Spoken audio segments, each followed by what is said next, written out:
Hello guys and welcome to our third video of this Factorio series where I'm gonna teach you from beginner level to somewhat expert level. So let's continue from where we left off, shall we? So let's begin by making the smelting side.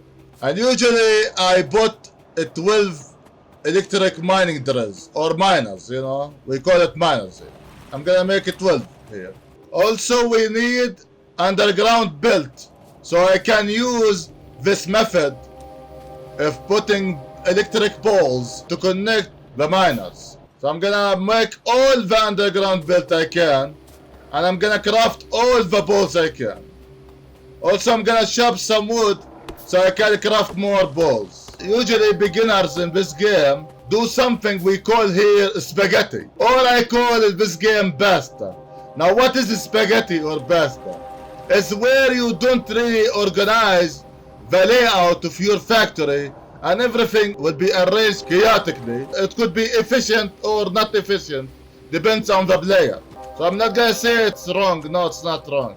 But I'm not gonna say it's efficient too. That differs from a player to player.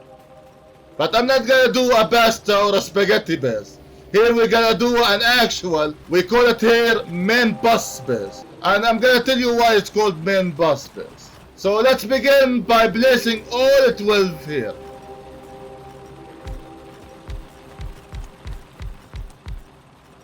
Now, to count the miners you put without actually counting them, the easier way to do that, which I do actually, is to click on Alt plus B, also called the blueprint, to click on the blueprint and drag it like this, and it will tell you how many miners do you have. And now I do have 8, so I'm gonna remove 2 miners here. I wanna do 6 on this side and another 6 on this side. Collectively we will be 12. And then connect each 2 with underground belt, like we did in the previous video with the coal miners. Also I need more belts, normal belts, not underground belts. I can make 65 belts. Let's do that immediately. Also I'm gonna collect some coal to feed the miners here. Half, very good. Now here's the thing, when you are working on a main bus, you should always think about the direction the main bus will go for. So I'm gonna avoid the cliffs. Remember, cliffs are on by default here.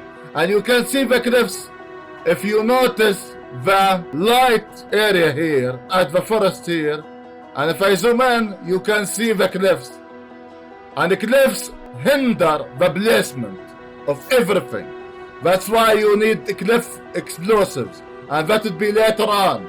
It's not an early research at all. That's why I don't enable it. I wanna use this coal for my main bus. If that's the case, I wanna make my main bus goes south.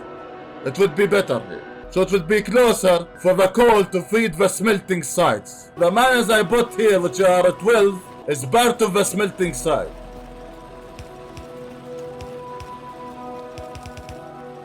So let's connect them, like we did in the coal miners. Always put the balls outside the ore. And very good. All of them are connected. Always when you connect, check the power. Is it enough still? Yeah, it's still enough. That is good.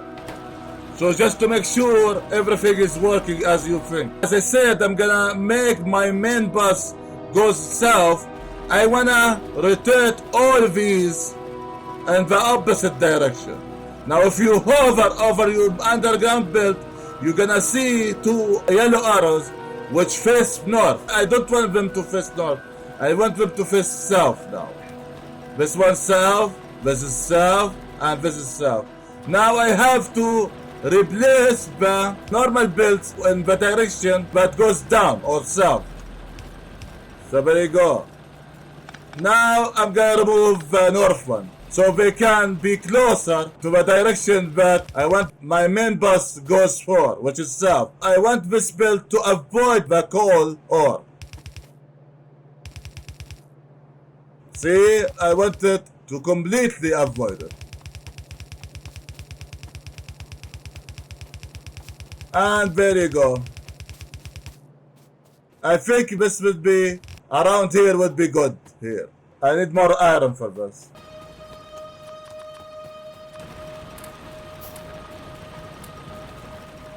I'm distributing the iron across the furnaces. I'm gonna now continue the build I made to here, so I can avoid most cliffs in the vicinity here. And there you go. This is a clean area, mostly, and the coal is very close now. So what next now? I wanna make 24 furnaces. Now to make 24 furnaces better, let's automate them instead of me making them manually like I've been doing the whole time. And for that, I need to put 2 miners here in the stone, because remember, to make the furnace, you need stone. That is the raw material. And to make them automatically, you need to craft assembling machine, which you find in the production tab in the crafting menu. So let's craft 1 assembling machine, so it will automatically make furnace for me.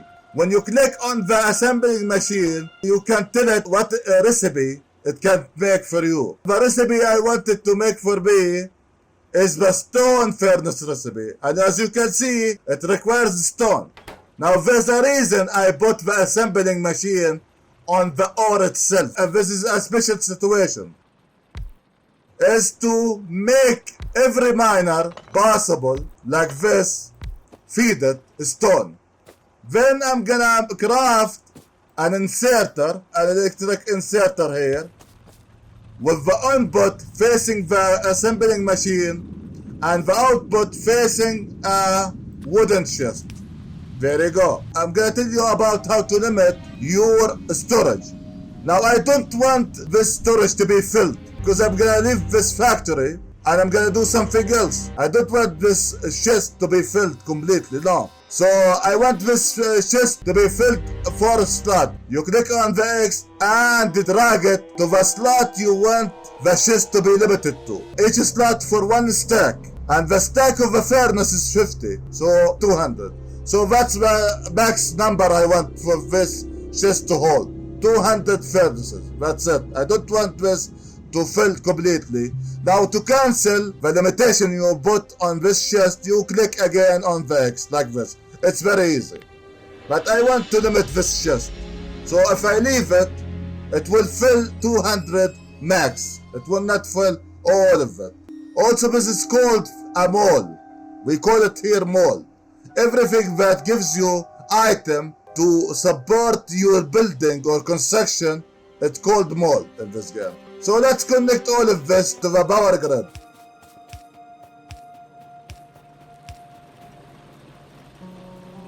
And there you go. I didn't connect the third one, huh? And there you go. Now I connected all of them. And see, now it makes furnaces for me while I'm gonna work on my smelting site. Because furnaces is also part of a smelting site, you know. Now I'm gonna use also splitters. And I'm gonna use it in more practical way, so I can avoid just explaining it like normally without actually showing you why you should use splitter. But for that I need more belts. So I need more iron.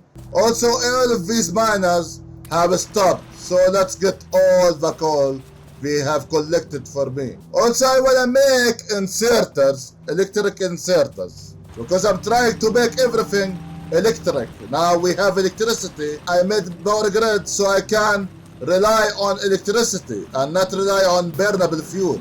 That's the idea here. Also the scouting now found multiple nests. One in southeast, one here, another one here. But they're not even close to me. So it's okay, I can just ignore them for now until the pollution radius become bigger. So it's okay, I can defeat them later. But remember, evolution is enabled in this game. So if you wait that much, they will get evolved to level 2 and it will be harder for me to defeat them with my current equipment. So that's why I have to research better technologies and better weapons so I can actually keep up with the bugs. Now, in order to understand how a splitter works, as the name suggests, splitters split the resource in half, or as you can see, it's 1 to 1. So everything here will be split in half between these two builds like this. And that's why it's called splitter. Now each build contains 2 lanes, the right lane and the left lane. I'm gonna show you that practically. If I'm gonna drop 1 coal here, and I'm gonna drop 1 iron here. See, 1 goes on the right side and the other one goes on the right side of the build. But also I can make this one like this. See, it goes on the left. Each build has 2 sides, right and left. And that's what you want to do when you make a smelting site. You have to have the input by 2. 1 half for the resource and the other half is for the code. I'm gonna show you that practically. Probably this sounds complicated, I can see it. So I'm gonna show you that more practically. But for that, I'm gonna make more miners here for the coal. Remember, I'm gonna use this coal to feed my smelting sites. And my main bus too. Okay, now let me get the furnaces. See how many now? 157 furnaces. That's what I want. I want to get just 100 for now. Now, as I said, you should only put 24 from the beginning. 24 is the optimized number. Now, usually I see some people put 48, and that's because of the build. Because the build can handle 48. But I don't usually do that, I do 24. This is not wrong and that is not wrong too. Again, it's about efficiency. Is the ore enough for this to handle 24? Then it's okay. Is it enough to handle 48? Then it's okay. It depends on the ore. It's not a rule, it depends on the ore. Again, you always should pay attention to the input and the output. Now let's make smelting site. This is also a part of the site. This is the smelting site itself. To make this, we need a build for the output, like this. And because this is built for the output, we need an inserter here, and its output will face the output build. See, 1 here and 1 here. Now, the input would be what? The furnace. Because this is a smelting site. The input would be the furnace, the input would be the furnace. But also we need another inserter, like here or here, because the input will be the resource and the coal. Remember, furnace also needs coal and the resource. And that's why I split this build in half. That's why I put 2 splitters here, 1 above and 1 down. This is gonna be the build that inputs the fuel and the resource to this furnace, and then this build will be for the result, which is the iron plate. And this is how you're gonna do it.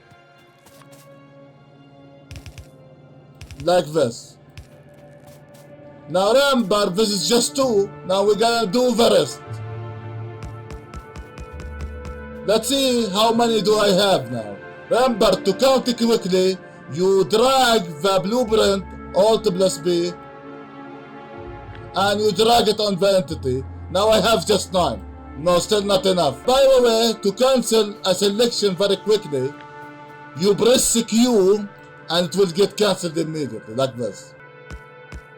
Now I have a 12 on this side, and now I need another 12 on this side collectively. And now this should be 24. Let's see, let's make the blueprint count for me. There you go, 24. And there you go, I cancelled it by pressing Q. And I'm gonna do the same. 2 inserters, 1 for the resource and the coal, and the other one for the result, for the iron blade. There you go. The same on the other side. Because remember, this will just fill the right side of this build, and this side will fill the left side of this build. So collectively this build will be filled completely. And that is the idea. It's built now. Because this is the output, we can extend it a bit.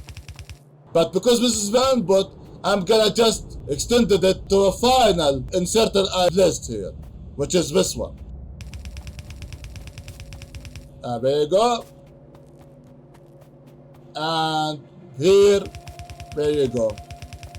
And there you go. This is the first smelting site we made. But remember, we need to make coal for all of this. Now all of this is still not connected to the power. That's why it has this icon. So let's connect all of them now. Like this.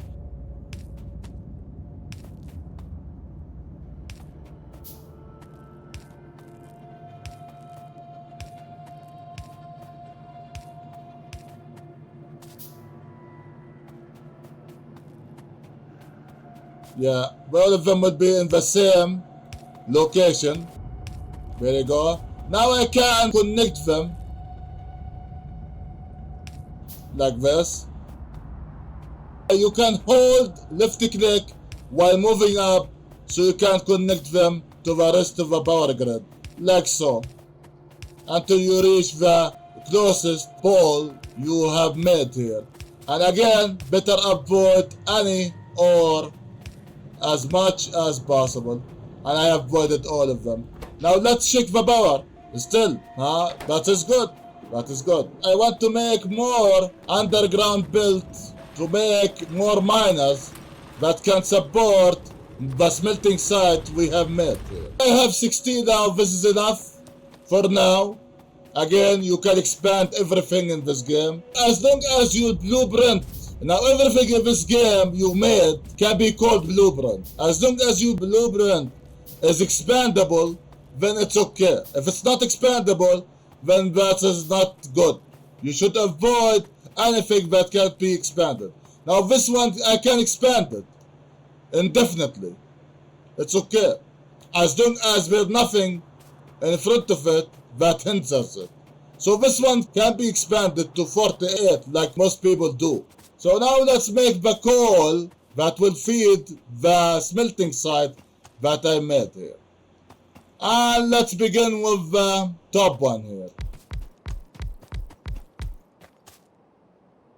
You know, I'm trying to get rid of the top first. Let's see how many miners I bought here. 14. Okay, that is good. See, very easy to count. I don't have to actually count them. You can use the blueprint to count it for you.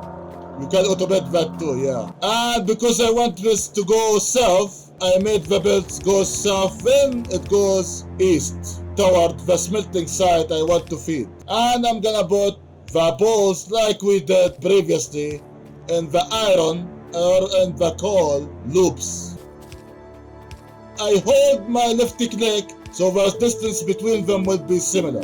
I'm gonna make the north build here for the iron, and the one here is gonna be for the coal. So now I'm gonna lead the coal resource toward this build. But I need more builds for that. We need more iron, huh? Also, when you connect new entities to a power grid, pay attention to the radius. Please. Again, don't go excessive. By excessive, I mean don't make the radius reach very close to any nearby nest like this one. So I have to pay attention the radius doesn't reach this one. Or you can just go to this nest and defeat it, and you won't have to think about it anymore. So here's the thing. If you hold the build because you want to place them, and you have underground build in your character inventory, it will automatically place the underground build if there's a gap that the build can't be placed on, like the cliffs. So the only thing that can go through it is underground pipes and underground builds like this one. So as you can see, the game is smart. It automatically basically select the best option for you without you actually doing it manually. And now I'm gonna put this like this. I'm gonna remove this one. And there you go, as you can see, it goes under the cliff toward the smelting site that I made. Now we need another splitter, and I'm gonna tell you why you need another splitter. Because this is the first smelting site. I needed to put some balls here. I'm glad I've checked. See, it's always good to check if your factory works as intended. So I'm gonna put this one here. I'm gonna put a belt here. Remember, the splitters splits the resource by half. There you go. And as I said, if you remember, the belt is 2 lanes. See, it goes on the left here, and here it goes on the right. Or half. This is called half belt, as I wanted the whole time. And I'm gonna make another one here, like this, for the next smelting site that I want to make. In case if I want to make another one. Because I'm gonna make another 3. The iron for an actual main boss, you need 4 iron smelting sites. This is just the first one. I'm gonna talk about the blueprints. Now I have made my first smelting site. And it works as intended. Everything is amazing, everything is good. Nothing wrong with it. I see if I connected the iron, it will go on the other lane.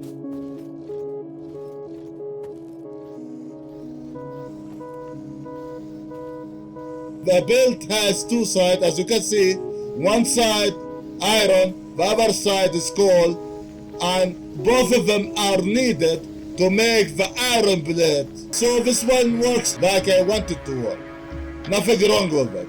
So if you think that you have made a successful blueprint like this one, because again we call this blueprint, you click on the blueprint here, down, and then you drag on the blueprint that you want to copy.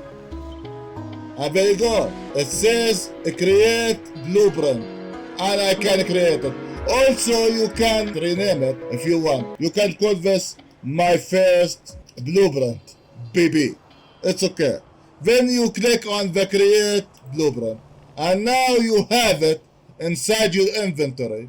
Instead of making it again from the get-go without any guidance, because the blueprints are guidance to you, you can just put it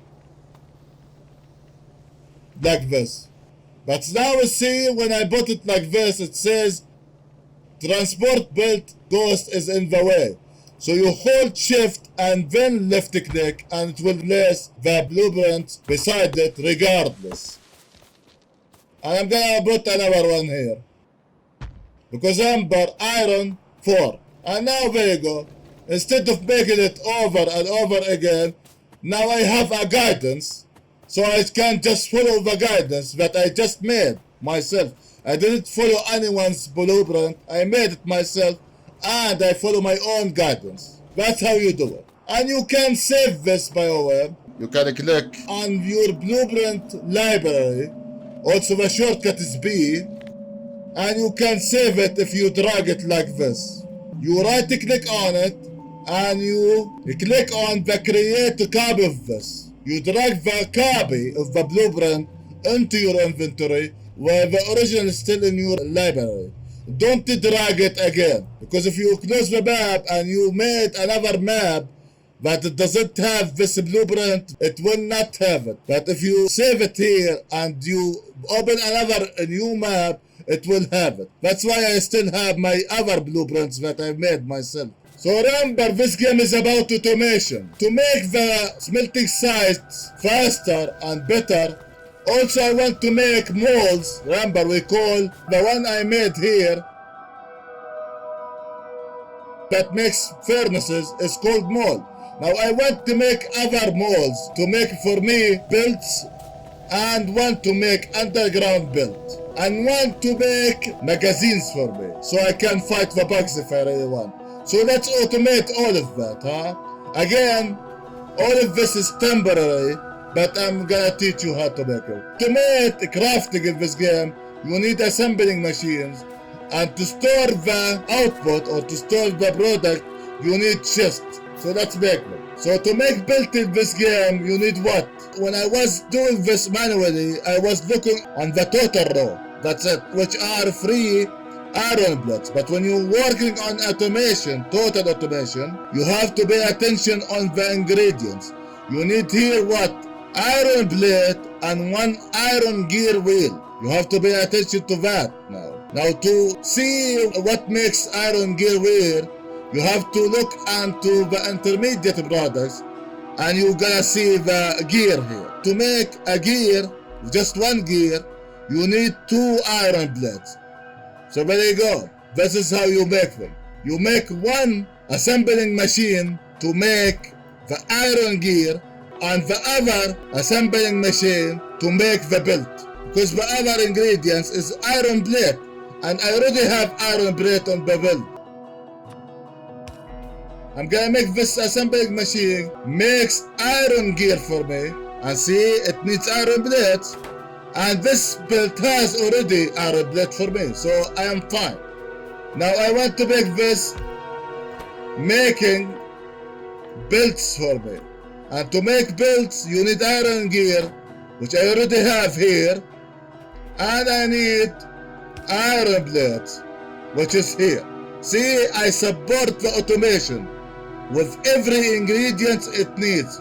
Then I'm gonna make another output because I need belts as a mold. I want to make this here, there you go. And I'm gonna limit this to the whole upper stack here. Because there's gonna be 1,000 collectively, 1,000 belts. Because as you can see, the stack of the transport belt is 100. And we have here 10 stacks. Also, as I said, I want to make underground belt. Now underground belt, what it needs belts. So I'm gonna make another output here for the underground belt. And what it needs also iron plate. And I already have iron plate on this belt. There you go. And I'm gonna make another mold. Again, we call it mold here. And I'm gonna limit the chest to 2 stacks this time. Because the stack of the underground belt is 50, this will be 100, which is enough for me. Again, this is how I do it. Again, it's not wrong, it's not right. You can do your own stack, but please don't go excessive. Now remember, I need another one here to make magazines for me. Whenever I need ammo, instead of making that manually, I want this assembling machine to assemble magazines for me. And as you can see, the input is iron plate, similarly to the rest. See, every inserter here insert the same input, which is iron plate. I'm gonna extend the iron plate. Also, I need a mold. And I'm gonna make the stack just 2 stacks here. And now let's connect all that to the power, because remember, all of this needs power. Also make sure all of it is highlighted in the blue square. And there you go, everything is made automatically without me doing all of that. Whenever I want belt, I can get to this mall and get my belt. Whenever I want underground belt, I get to this mill and get another underground belt. Whenever I want more ammo, I get them from here. This is how you automate things. You have to pay attention to the ingredients, from the raw material to its component to the ultimate production, which is the transport belt. And this ultimate production was part of the recipe of this production. See, you have to pay attention to all of that. Probably this is hard, so it's okay, you have to take your time simplifying that. Hopefully I simplified it enough for you, and hopefully that was easy for you to understand. I was trying as much as possible to make it very easy. Because the recipe icons is enabled on the map, I can see what each one of them makes for me just by looking at the map. That's why recipe icon is important to be enabled, so you know what your factory is making. And the radius, even with my current usage of power, the radius haven't reached any nest in the vicinity.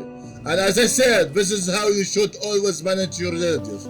Don't go excessive, please. Also, you should pay attention to the satisfaction. Is it still green? Then that is amazing. If it's still not green, don't do more production and work on your power grid, expand your power grid before continuing the production. In my case, I am fine. I can continue making the other smelting sites if I really want. Yeah. That's how you should always do it. I don't wanna continue now and give you more information. I'm thinking this is too much now for beginner. So hopefully that was easy enough for you. And if you have a question, please, you can comment. And if I didn't explain something very clearly, or perhaps I didn't explain it very easy for you to understand, I can explain it better in the comment or in the upcoming video that I'm gonna record this series on. Hopefully that was informative regardless. Thank you guys for watching. See you guys next Factorio video.